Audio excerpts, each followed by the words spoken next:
এই কি তবে জামায়াত নেতাদের চরিত্র?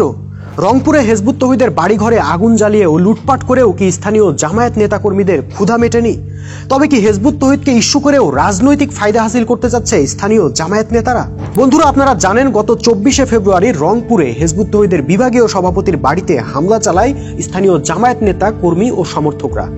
এই হামলাকে তারা তৌহিদি জনতার নামে চালিয়ে দিতে চেয়েছিল, কিন্তু তা সম্ভব হয়নি।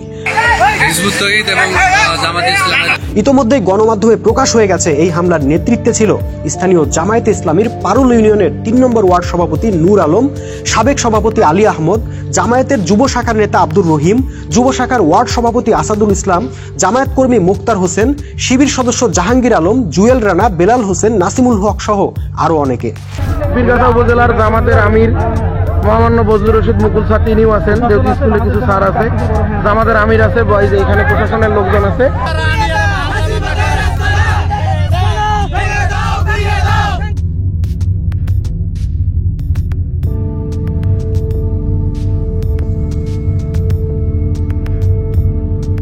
তাদের নেতৃত্বে হিজবুত তৌহিদের সদস্যদের মোট 5টি বাড়ি লুটপাট ও অগ্নিসংযোগ হয়, 9টি গরু সহ সমস্ত গবাদি পশু লুট করা হয়। কিন্তু তারপরেও কি স্থানীয় জামায়াত নেতাদের ক্ষুধা মেটেনি? স্থানীয় সূত্রে খবর আসছে, হিজবুত তৌহিদের সদস্যদের গরুগুলোকে গনিমতের মাল হিসেবে প্রচার করেছে জামায়াত শিবিরের কর্মী সমর্থকরা। এর মধ্যে একটি গরু জবাই করে গতকাল তারা জিয়াফত করেছে, আর অন্যান্য গরুগুলো বিক্রি করে সেই টাকা দিয়েই এখন ওই এলাকায় জামায়াতের নেতা, কর্মী ও সমর্থকরা একের পর এক মিছিল, মিটিং ইত্যাদি চালিয়ে যাচ্ছে। ফলে সিদামহাট এলাকায় এখনো থমথমে পরিস্থিতি বিরাজ করছে। সিদামহাটের সাধারণ মানুষ এই ধরনের ঘটনা দেখে শোকাহত ও আতঙ্কিত দিন কাটাচ্ছে। স্থানীয়দের অভিযোগ, নির্বাচনকে সামনে রেখেই মূলত পীরগাছার এই সিদামহাট গ্রামে হিজবুত তৌহিদকে ইস্যু করে জামায়াতের নেতাকর্মীরা এত বড় ঘটনা ঘটিয়েছে এবং ধর্মপ্রাণ মানুষের ভোটকে পক্ষে নেওয়ার জন্য হামলার কয়েকদিন পরেও ইচ্ছা করেই তারা এলাকায় মিটিং, মিছিলের মাধ্যমে উত্তেজনার পরিবেশ সৃষ্টি করার পায়তারা করছে। বন্ধুরা, বেশ কিছু গণমাধ্যমে ভুল তথ্য এসেছিল যে গ্রামবাসীরা হিজবুত তৌহিদের উপর হামলা করেছে। এই তথ্য সম্পূর্ণ ভুল। আসলে হিজবুত তৌহিদের সদস্যরা যে গ্রামে বাস করতেন সেই সিদামহাটের লোকেরা হামলা তো করেইনি, বরং তারা হিজবুত তৌহিদ সদস্যদেরকে রক্ষা করার চেষ্টা করেছে।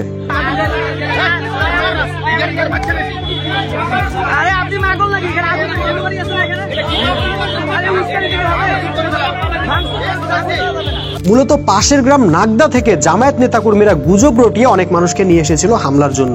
ওই মানুষগুলো এখন হিজবুত তৌহিদের সঙ্গে যোগাযোগ করে দুঃখ প্রকাশ করছে এবং বলছে, আমরা আসলে বুঝতে পারি নাই, আমাদেরকে মাইকিং করে বলা হয়েছে হিন্দুরা মুসলমানদের উপর হামলা করেছে। এই শুনে আমরা জামায়াত নেতাদের কথায় আপনাদের বাড়িতে হামলা করেছি, কিন্তু পরে শুনেছি আপনারাও মুসলমান। বন্ধুরা, এই ছিল জামায়াত নেতাদের মাস্টার প্ল্যান। ধর্মপ্রাণ মানুষের ভোট পাওয়ার জন্য তারা হিজবুত তৌহিদকে হিন্দু বলে প্রচার চালিয়ে হামলার ঘটনা ঘটালো, তারপর গরু ছাগল লুট করে গনিমতের মাল আখ্যা দিল, তারপর সেই মাল বিক্রি করার টাকা দিয়ে মিটিং মিছিল করে এখন এলাকাকে অস্থিতিশীল করার চেষ্টা করছে। এরাই নাকি আবার ইসলামের কথা বলে।